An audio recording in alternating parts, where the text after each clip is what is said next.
It is the Frank and Friends show. Hi there, I'm Frank Murphy. I'm Jeff Detro. Wow, Jeff Detro, thank you for coming. Your wife was here the other day and she said you'd be pretty good. Well, let's see if she was right. She did say that I should ask if you had a resume or any, like a LinkedIn that I could look at to get a little bit about your background. Well, the both of us were DJs, just like you. A Hall of Fame. I was a DJ for forever. This is the only job I ever had, Frank. Oh my gosh. I mowed lawns for Gene Buchanan across the street. Yeah. And then that summer, I had a choice between, my brother was already at the radio station in town, and I had a choice between mowing lawns again. This is Ohio, Indiana, where were you? Ohio. Yeah, same difference. One's flatter, that's about it. And or working at the radio station. Great. And the lawn mowing was not air conditioned. Mm-hmm. And I went to work on my 14th birthday was my first day. Wow. Well, I'm with you on that. I mean, I've been in radio for 40 years myself. I mean, it seems hard to believe to me. And what a blessing, huh? Oh my gosh. What a blessing to get paid for what you got sent out of the hall for at school. That's the difference.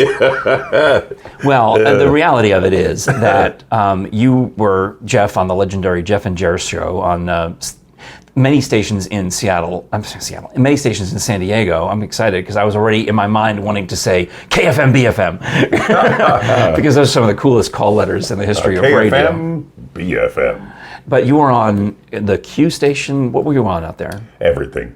Yeah, because we were like mercenaries, Hessians, radio Hessians. Because you had enough of a following that the audience would go with you, and that's what a tribute to you and Jere. Yeah, what a fine honor that people would do that. Oh, that people would ever care what you say, like, and it still would hit me. Like I'd tell some story just like you do, from your life, about my son in the garage or something. And then somebody a couple of weeks later say, I heard that. I'm like, what? People are out there listening to that? Yeah, and they relate. And that's the magic of the successful morning show, whether it's a duo or a solo act. Mostly it's duos because the conversation between you and your partner is what draws out these things that you didn't maybe plan on saying in that way, but you say it in a natural way that the audience says, I know that guy, I did that, I feel that.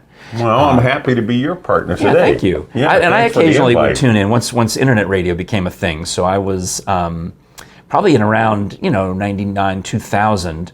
I had a job where I was working at an internet radio company in Marina Del Rey, and I was working on the midday show. So I would have to go in at 6 or 7, and instead of listening to any of the Los Angeles stations, that was too easy. I could listen to them in the car. I would get on my little computer, which of course this is novel in the year 2000, and I would dial up the Jeff and Jere show, and I would listen to you guys. And I think, that sounds great. Well, let's see if I've still got anything. No, you're dead. It's over. Speaking of dead, I know that you know from previous episodes that Frank is wearing the Dig Guy shirt. Yes, this is a beautiful gingham. Look at this. That is nice. This is your wife helped me pick this one out from the stash of Eddie Manis's Dead Dad's shirts. Yeah, from the estate sale, right? And what was the volume price you got? The shirts varied. There were some were 2, some were 3, some were 5. I got 10 shirts for a total of $28. So on average, $2.80 per shirt. That's yours. This one's Old Navy, I think. I'm pretty sure. Let me see. Hold on. We'll be right with you. Thank you. We'll be right back. It's a little, make sure. Don't chug way too hard. It's Old Navy. I want to survive the show. The camera, it doesn't really read gingham on the camera, but it's a really cool gingham. Somewhere there is a Bob Evans restaurant without the tablecloth. Yeah, look at me. I don't know if we have tablecloths on the merch store, but we do have beach towels. I love this. You can buy one of these. We looked it up. What did we say it was? $33, $34 on the store? $33. But I think it's beautiful. It's about the softest beach towel you ever get. You know what? It looks better than what I wore. Look, honey, look, my wife's here. Look. Well, it's covering your mic, though, and we want to hear your dulcet tone. All right. So But that does look good. It looks great. Yeah. We have. This is a nice item, Frank. We do have some jerseys, some all wraparound logo jerseys and other items that you can get. frankandfriendsshow.com/store, like the mugs and the other drinkware and the other. There's just so much there. I love your logo. We have it on our refrigerator at home on a magnet. Yeah. Well, this was, Jody Collins kind of has that look. It's got that Smoky Mountain feel to it, but also that kind of that California or motel or that 50s, even an In-N-Out Burger sign. It's reminiscent, all the, motels and burger joints and things like that. I just absolutely love it. And it goes well with our Seymour Smokies episodes when I'm doing the travel episodes. So those are fun. And also make sure you subscribe on YouTube. We are getting so close to 700 subscribers.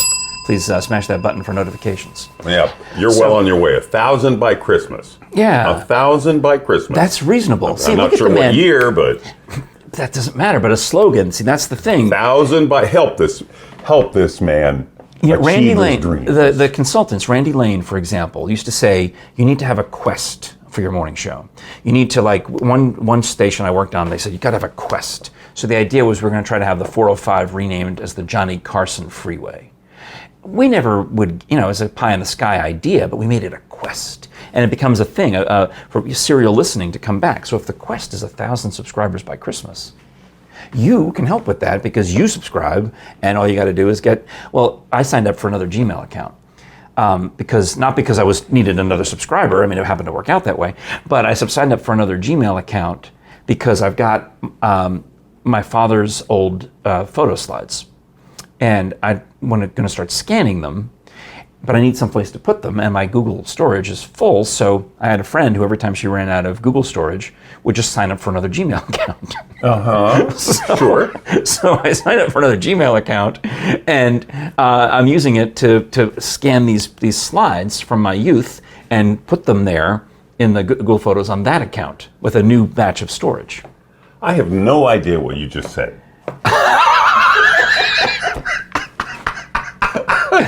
The internet. I have no idea what that is. What? You see the slides over there, those boxes of Kodak slides? Okay. So you know what those are.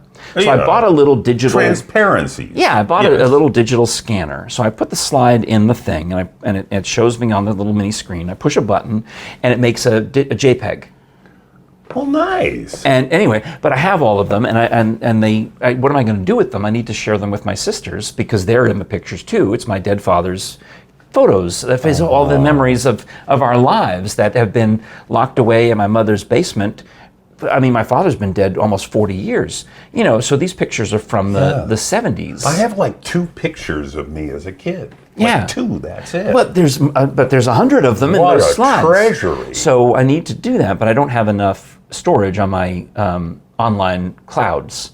I filled up Dropbox. I'm very close to filling up my Google storage, my Google Drive. I'm understanding much of this. Yeah, so I signed up for another account. I made up a new email address and another account so that I can just put all the photos in that account and keep it separate and to share the albums with my sisters and not get it mixed up with all my other work photos for the show.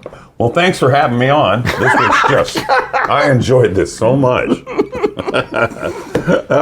And I do know from you talking about your slide project over here that you are like so many of us. You overly research any decision or purchase. The paralysis by analysis. It's true. Well, I mean, I do. We'll talk about Dr. Bass in a little bit, but he has carousel after carousel of slides of dead bodies. So many slides, so many dead bodies. And when we go to some gigs, when I'm his MC, they can't use the slide projector. They have a digital projector only. So the only way to show the pictures is to digitize them. And he's very like, I don't want to digitize these. I don't want anybody messing with them. Yeah. So we found a trustworthy person who's on our team. But she has this high-end flatbed scanner that's like $3,000. And it plugs into a laptop computer. So that's another couple of thousand. And you've got to have the software. And that's how it works. And you get the best possible resolution to the point where she can zoom in. And we look, and Dr. Bass is looking at these slides like, I don't remember that slide. It's like, well, no, that's because we've zoomed in. And the quality is so good that we can look at the dead guy in the tree and instead of the original version of the slide, which is kind of zoomed out. Is that the one that you got the shirts from? The guy in the tree? No, he blew himself up in a fireworks explosion. So he actually technically didn't have a shirt on. He was naked, but he blew his clothes right off him. But this is highly entertaining today. So I couldn't afford all of that. You know, I need a new computer, yes, but I just also needed to get the slides done before my sister's birthday, so that I can send Aunt Grace some pictures of my sister so they can surprise her at her birthday party. So now you're looking at different devices. So I'm looking, and they have these cheapo scanners, and I'm watching all the reviews, and they're just cheap plastic. Kristen, would you mind to pass me that box on the shelf? Because I'll show you. And so I bought the medium version of it. Like, there's a thing called the Scanza, the Kodak Scanza, and it's like the cheapest version. This one costs $20 more, but some guy on the review said the reason you should get this one is they're all still pretty cheap, and they're all just, you know, they got the Kodak name on it, but they're probably still all made, what does it say? Made in China, you know, but he said the quality of this part, the carriage that you put the slides in, is more durable. So ultimately I bought this one, and I've been satisfied with it. I mean, for purposes, and it's got these little doors to keep the dust out. So I thought, okay, for the purposes of this experiment, I will use this device, and I'll be happy with it. All right. So you put the slide in, and you turn it on. And you push the button, and you make a picture. So, and do you research the heck out of everything? I did. I watched YouTube videos of a guy comparing and contrasting the Scanza and whatever this one is called, Slide and Scan. And I looked at reviews, and people hate these things. They think, oh, they're just terrible. And then the light bulb went off in my head. And I thought, you know, my father was a good photographer. Yes, these pictures are in pretty good quality, but what do we do with our beautiful digital photography? We take the best pictures in the history of mankind with our phones. Yeah. And what's the next thing we do with them? We run them through an Instagram filter to make them look crappy. To look like the pictures your dad took. So when I scanned a few, I'm like, maybe they're not quite as good as the original slide would have looked on the big screen. But they're certainly passable. And then it gives you the option to adjust the red, green, and blue on the box, on the physical box. There's all these little buttons for red, green, blue, blah, blah, blah. But it was too complicated. It occurred to me that when I upload these pictures to Google Photos, it says, would you like to fix the lighting? Yeah. Yes, thank you. And they do a better job of adjusting it than I would.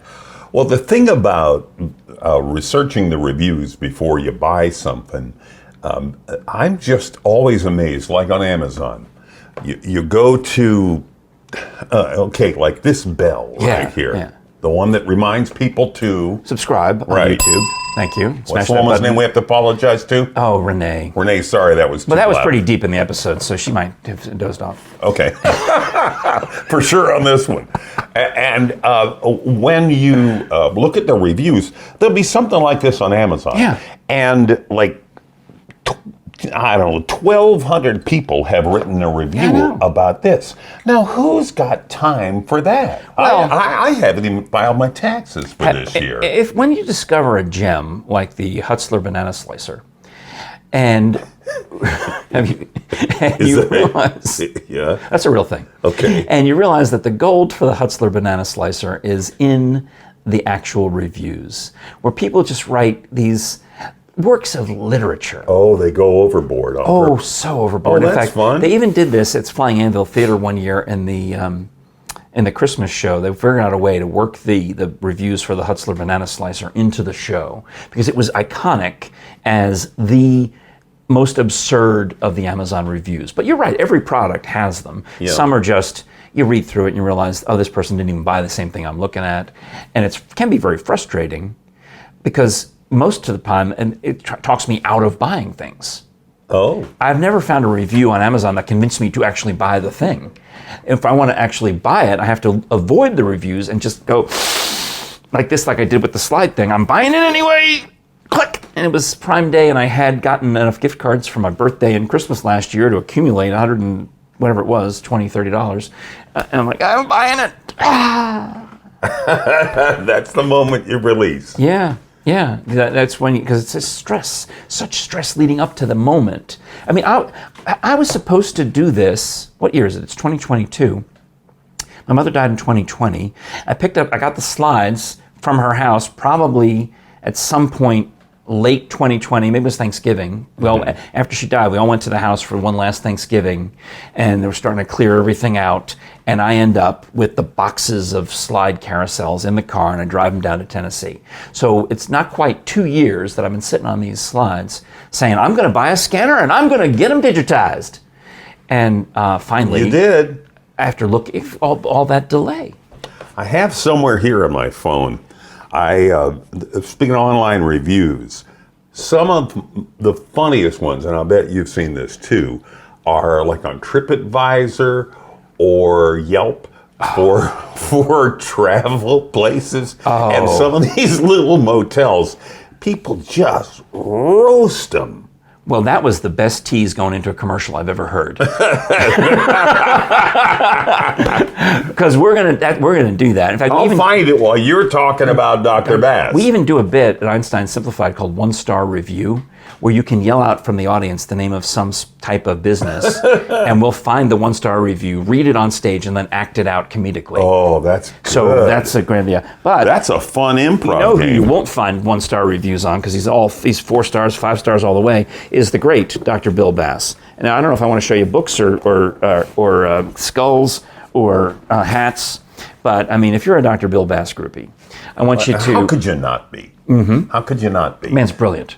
Well, plus he's just such a fine person. He is a fine person, and he studies the dead, and the dead tell tales, and Dr. Bass solves mysteries and crimes, and he started the Body Farm at the University of Tennessee, and he's got all these different books that you can buy autographed by Dr. Bass. And of course, you can get this t-shirt also at bonezones.com. Don't forget the S. The nonfiction books like Death's Acre, which is one of my favorites. That is so good. Because it tells the origin story of the Body Farm, or the Jefferson Bass, where it's the same two guys, John Jefferson and Bill Bass. John is the daring do. He's the character of Dr. Brockton is an amalgam of the two of them. And John Jefferson is kind of the younger guy who's more in age with Dr. Brockton and goes out and does the wild things, the investigations, like goes to a cockfight or goes, and looks around at things where he shouldn't be, maybe. Whereas Dr. Bass, in real life, would stay back at the university and do the science and do the research and the experiment and figure out how long that person's been dead. I mean, he'll go to the crime scene and he'll cut the hand off a prostitute and send it home in a bag with Art Bohannon, and then before he's even done with the crime scene, Art Bohannon's on the phone saying, "Oh, I matched the fingerprints. It's we know her name," and they solve the case much quicker that way. Dr. Bass is not afraid of getting down there and doing the investigations. And those are the stories that are in this book. And you can also How many prostitutes' hands has he got? Well, there was a mass murderer, a serial killer here in Knoxville. Oh, this is one of his most famous. Zoo Man Husky. So we believe he worked at the zoo, and he would meet up with prostitutes and take them to Catawba Lane, which is alongside I-40 at the around mile marker 400-ish, right? And there was a place, a dead end street, and he would take them there and tell them he was going to pay them for sex, and then he would end up killing them. Now, one survived, and that's, I think, how the case was broken. But they found bodies there, and it was a terrible case. And Dr. Bass had to take one of these corpses, which was beyond the recognition, but she still had fingerprints. So they used her fingerprints to figure out who she was, and that helped solve all those cases. Bill Bass is such a treasure for Knoxville, Tennessee, and like I said before, you'd never know it when you meet him. He's just humble to the nth degree. And he's 94 years old in August. I think it's August 30th is his birthday. So on Monday the 29th, we're having the Bill Bass 94th birthday celebration. It'll be at Cherokee Caverns. They'll sell the tickets through Cherokee Caverns. It's either historiccherokeecaverns.com or cherokeecaverns.com. It doesn't matter. We'll have the link on Bone Zones.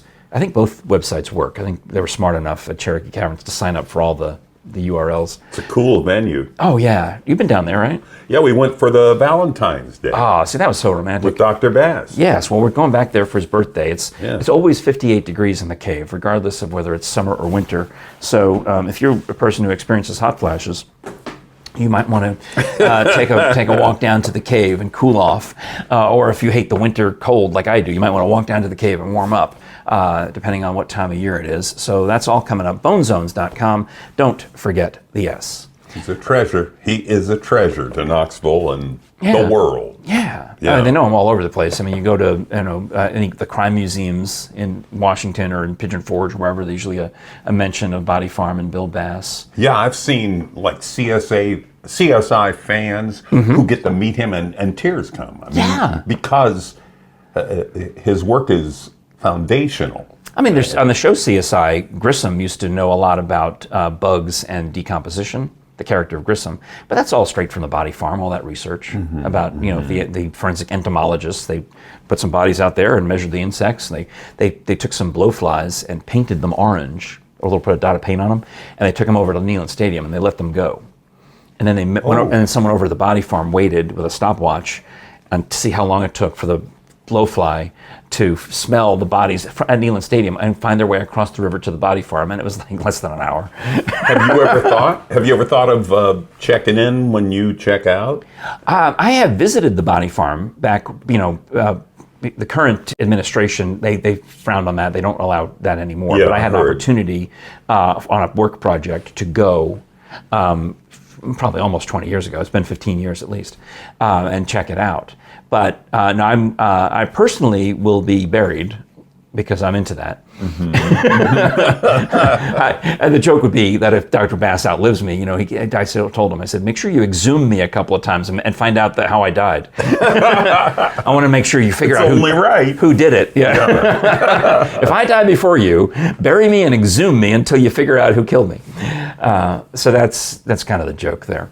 But I was up in the D.C. area, like I mentioned. You go to the FBI museum, which I don't think that's open to the public. I got to go to that because I was in the FBI Citizens Academy. But they have that forensic research, and they send people down to Knoxville to study. But rather than stay at a family's house, I decided to stay in one of these cheap motels that you're talking about outside Washington, D.C. Tell me about it. And apparently they cater to the tourist crowd, obviously, right? But I'd say it's more of an international crowd because my wife and I were English speakers, but when we get to this hotel, it's got a nice picture online. We bought it through one of the discounted websites like hotels.com. But it's got a picture of the swimming pool, and it says there's a free breakfast, and it's a reasonable picture of this motel. Yeah, but hotels.com and those sites are fraught with bait and switch. And they have no real culpability, and the place doesn't want to hear from you. Yeah. So we get there, and the physical outline of the building certainly resembled the one in the picture. It was the same building, but the swimming pool... That's it. And it's hot. I mean, it's June. It's hot as heck. And the swimming pool just is like mostly empty, and it's got a tarp kind of like draped, kind of falling down. Yeah. So they haven't used the pool. There's no hot that's hotter than DC and Baltimore, maybe New Orleans, but those two cities. Well, because they're swamps. Yeah, basically they're built on swamps. Yeah. The Potomac River. Nobody else wanted to build anything there, so that's how they got the land to build the capital. So the pool is bad. We go in, we're at the front door, and it's locked. The whole lobby area, the main building is locked. And the sign says, lobby closed, go next door to Motel 6. So we thought, we got there late at night on a Sunday night. It would make sense. Sunday night after 10 p.m., of course, of course it's closed. So we go and we actually check in at Motel 6 next door, which is owned by the same hotelier. And we get to our room, and Jerry was disappointed because it's a non-smoking room, allegedly. Yeah. But this motel seems to cater to an international crowd that loves to smoke because they had a lot of smoking rooms and a couple of non-smoking rooms. International, where you hold the cigarette not between like this, it's like that if you're going to Oh, really? Yeah, that's the European way. Well, this was, I would say, there was some kind of Asian holiday, and I'm going to say subcontinent of Asia, I'm going to guess that there was some kind of maybe Indian event happening because there were signs up and there were people, and I didn't notice what finger they used to smoke, but they were smoking somewhere down here, heavily and rapidly. And when we get into our room, there's cigarette burns on the sink. In the non-smoking room. Formerly, I guess they converted it. For the last half hour or so. And, the things like the they had a little coffee maker and a TV and things like that you would expect. And I'm unplugging some of those so I can plug in my cell phone charger or my other devices. And I realize that this hotel is so old, it's all the 2-prong outlets. Not a 3-prong outlet. Uh-huh. So all they've done is they've taken the digital TV, the nice TV, and they've broken off the 3rd prong so that it fits into the 2-prong outlet. That's what I do at my house. Are you serious? Yeah. Oh, I didn't know that. I went off spent all that money on adapters and power strips. I've never heard of that little plug saving anybody's life. So I just, and I don't even get pliers. I just saw it off. Listen to that sound. That's very authentic. Yeah. Well, all right. So here I am thinking it was terrible that they'd broken off all of those. Mm-hmm. And out of habit, I'm taking a shower, and out of habit, being a married man, I reach down and I pull some hair out of the drain. And then occurs to me that this is not my wife's hair. She does not have jet black hair. Oh. I'm like, well, it's too late now. It's already in my hand. Oh. What am I going to do? It was the guy there for the Indian Fest. One of the guys. If it's long, black, straight hair. And then when we get the next night we get back to the room, and there's 2 people having an argument. There's a lady who I'm going to guess is from the Far East part of Asia. I don't know which country because she had a mask on, and I didn't recognize the language. I could say maybe Chinese, maybe.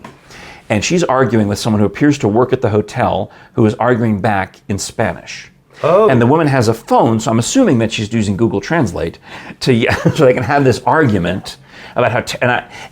I don't know exactly what they talked about, but I'm observing it and I'm thinking, well, that lady is a tourist and she's not unpacked her suitcase. She's got her mask on. She looks like she just got here from the airport. The other lady clearly works here and is telling her, this is what you get. Mm-hmm. Is what I got out of it. This is it. This is the room. This is what you get. Yeah. And the woman, the traveler, very unhappy and is screaming about it and ultimately stalks off with her wheelie suitcase.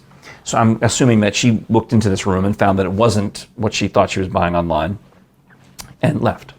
So that happened. And then, the next morning we figured, at least we can go get the free breakfast, right? So we go to the main lobby, which remember was closed Sunday night. Still closed. It's been closed for 2 years. It's been closed since the lockdown. So I go over to Days Inn. I'm like, what about the free breakfast? No, it's not going to happen. We don't have that. We got coffee over here. You can have a coffee if you want. So none of the things. So, and I knew it was bad going in because when we reserved the room, and actually my daughter and my son-in-law were paying for it because we were really going to be there to help provide childcare for a couple of days while he was out of town on business. Mm-hmm. My daughter's got 5 kids and a new baby, and very nice. Or 5 kids, including a new baby, I should say. And it was lovely. It was going to be a great visit, and this motel was close to their house, and allegedly they're a member of the Chamber of Commerce for that town, and my son-in-law is a member of the Chamber of Commerce, so we're going to go. It's a dump, but it was cheap. It was very cheap, and on the thing it said 6 stars. I'm like, we're going to a 6-star motel, Jerry. 6 stars. 6 stars. And she's like, oh yeah, 6 stars out of 10. Oh. And when you look it up, it's gone down. I think my wife must have left them a bad review because it's no longer a 6-star motel. It's gone down to, I think, 4.9. But still, if you just look at it, you think 4.9, wow. Man, I'm still trying not to heave over the hair and the drain thing. Well, so look at me. I just did a commercial for human decomposition. Yeah, a little bit of hair in the drain, True. And this is another time my wife and I literally stayed across the street at another cheap motel, literally physically across the street from where we stayed. And that one was so bad, we thought we're not going to go back there. Oh, no. Because that motel is where my wife earned the nickname Jerry the Brave. Because I am not afraid of the dead. If we have to have a mouse in the house at Christmas time or something like that, we set a trap, kill the mouse, I take care of it. Things die in the pool all the time. That's not a problem for me. Like neighbors, Jehovah's Witnesses, what? No, well, this would be mostly critters, mostly moles. Yeah. Occasionally, one time a rabbit, maybe a salamander, a frog, maybe one time a squirrel. Let's talk about the drain again. All right, but anyway, so all those dead things, I'm fine with it. But I am grossed out by really one thing, and it's poo. I don't like the poo. So we get to the cheapo motel a couple of years ago, the one across the street, and the toilet is clogged, right? and I can't handle it. Is there a window I can roll down and hang my head out? I can't. I'm not going to be able to do anything. This is out of my department. So my wife, as I say, she earned the nickname Jerry the Brave because she solved the problem on her own using the implements that were available to us, which was the straw from a 64-ounce Big Gulp cup, to use it like a stick and break up the blockage and move it along. She's a very brave woman, very brave, but she won't touch anything dead. Dead to me, some stranger's hair in the drain, I got it. But Yeah. I draw the poo is where I draw the line. If you're charting this on some kind of a map or flow chart on a whiteboard, it went south. It went south at the point where they were cutting the hands off of a hooker. Oh no, I made that plural. It wasn't as bad. Hand. It was only one. One hand. Yeah. They knew her as Lefty. Okay. So this place would obviously get a bad review on Yelp. I found the thing on my phone here. I like you find these entertaining because I know that every word after hearing you on it's going to be true. The straw and the yeah. You've heard of turkey in the straw. Yeah, this is the straw on the turkey. This is the other way around. Yeah, right, exactly. Okay. I got to put my wife's glasses on because I can't see this. They look good. Do you find the librarian look to be hot? It's very hot. Okay, all right. It's great. So here are some of the, we won't say the name of the place. I didn't mention the name of those cheapo motels either. Yeah.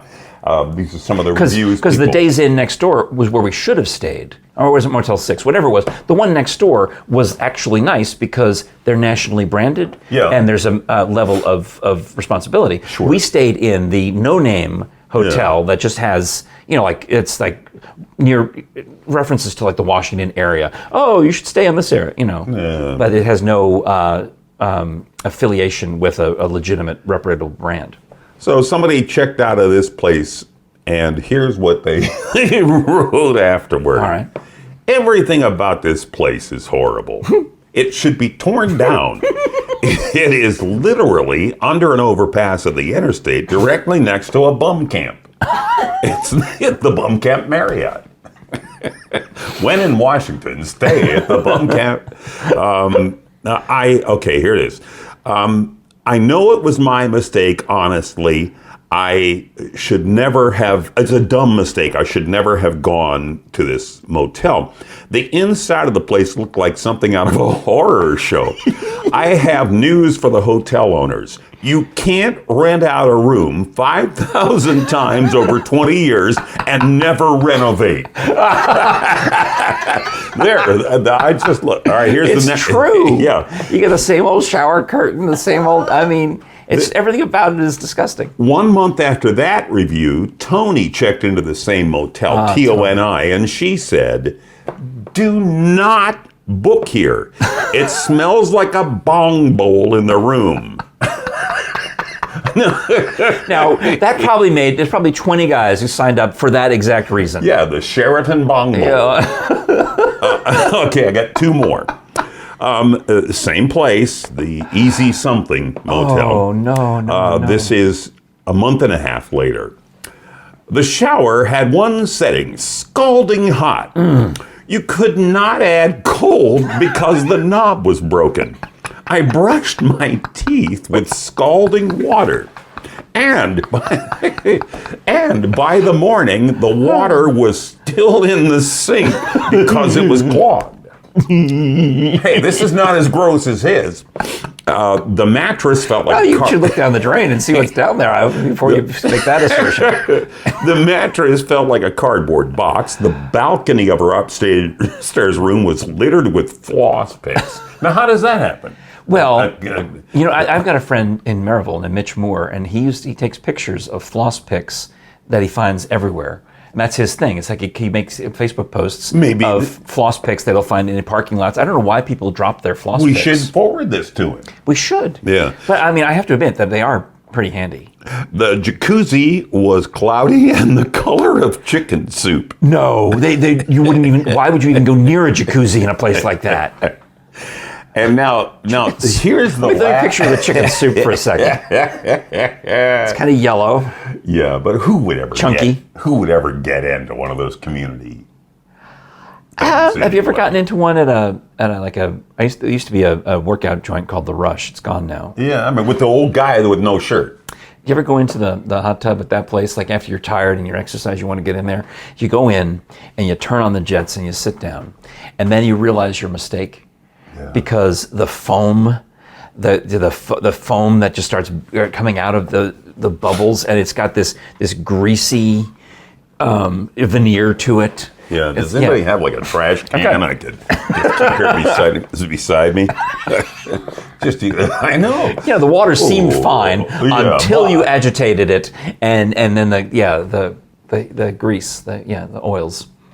Well, Frank, here's my last one, and this one someone wrote, and it's almost like, being in the biz, it's almost like poetic commercial copy. Oh, good. So I thought I would read it as a commercial. No way. Stuff like this never works. What do you use? I don't know if I have rights to the music. I'll fade it. Then okay, how about this? How about you give me a little generic, just something? I will put some music under you in post. I will make it the best possible music under you in post. How about that?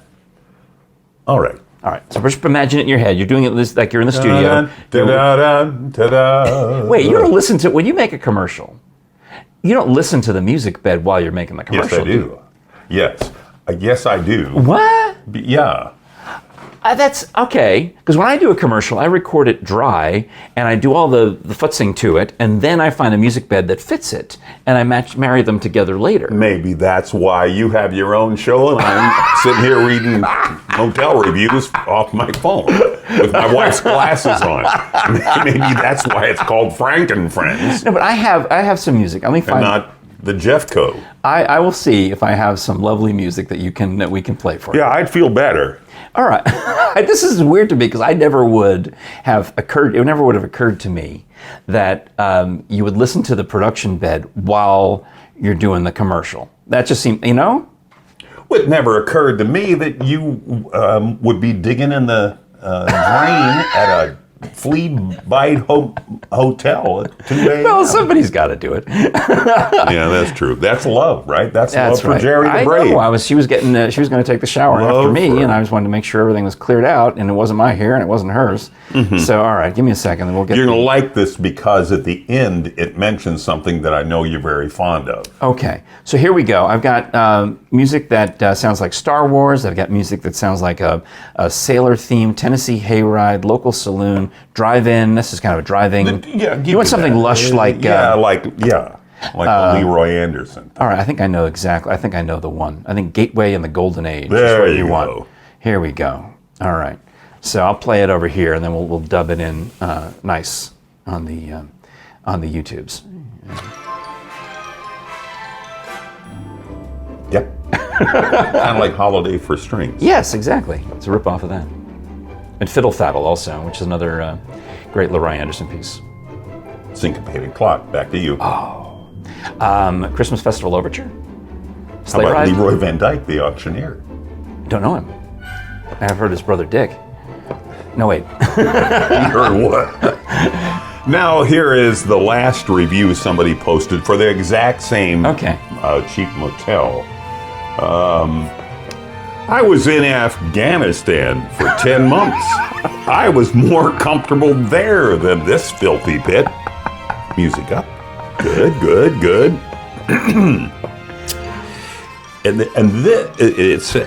Okay.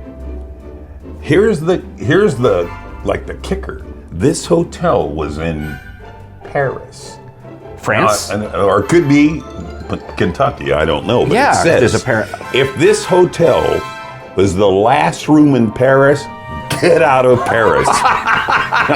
Now here you go, Frank. This is the one that I know the ending you're gonna like. Thank you. I wouldn't take a blind hooker to this hotel. You know, I would not. They should have said the smell, a blind, one-handed hooker to this hotel. Yeah, right, because she'd be more sensitive to the smell because, you know, it heightens your other senses. Wow. Very careful. Now, really, I don't think management can write anything back that's going to fix that. That's nice. Yeah, you can't cleanse that. That's it from here, folks. That's a good piece of music there. That's by Aaron Kenny. I like it's that. called Thank you. Gaiety in the Golden Age. Thank you, Frank. Thank you. And so YouTube gives you music beds that you can use without getting dinged. Like if you use copyrighted music, they will say, sometimes they'll take your video down. I've heard that. And other times they'll say, you can have this, but we're going to put ads in it, and all of the proceeds go to the composer. Right, Frank, there's a lot of reasons this one will be taken down. It has nothing to do with Leroy Van Dyke or YouTube. There's a whole lot of reasons this will be taken down.